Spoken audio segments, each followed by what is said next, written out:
আম্মা বাদ।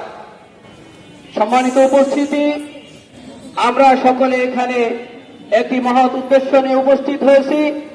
আমাদের মুরব্বী ওলামায়ে কেরাম অত্যন্ত গুরুত্বপূর্ণ দাবি দাওয়া পেশ করতেছেন। আমরা সে সকল প্রত্যেকটি দাবির সাথে ঐক্যমত পোষণ করছি। মুহতারাম হাজরিন, আমি আপনাদের সামনে দুইটি মাত্র আবেদন নিয়ে এসেছি। প্রথম আবেদন হল, আমরা যদি সত্যিকারের নবী প্রেমিক হয়ে থাকি, আমরা যদি সবচেয়ে আশিকে রাসূল হয়ে থাকি, তাহলে আজকের পর থেকে, আজকের এই সমাবেশ থেকে আমাদের প্রত্যেকজন মুসলমানের ঐক্যবদ্ধ হবে।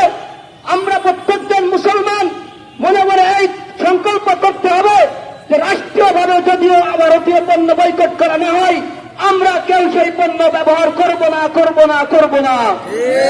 মুহতারাম হাজরিন, আর একটা দাবি আমি করতে চাই।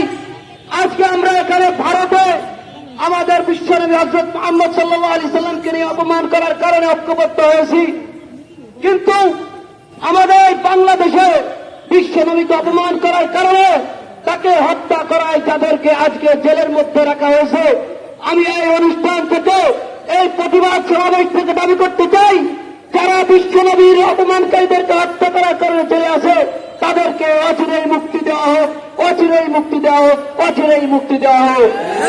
এই বলে আমি আমার সংক্ষিপ্ত বক্তব্য শেষ করছি।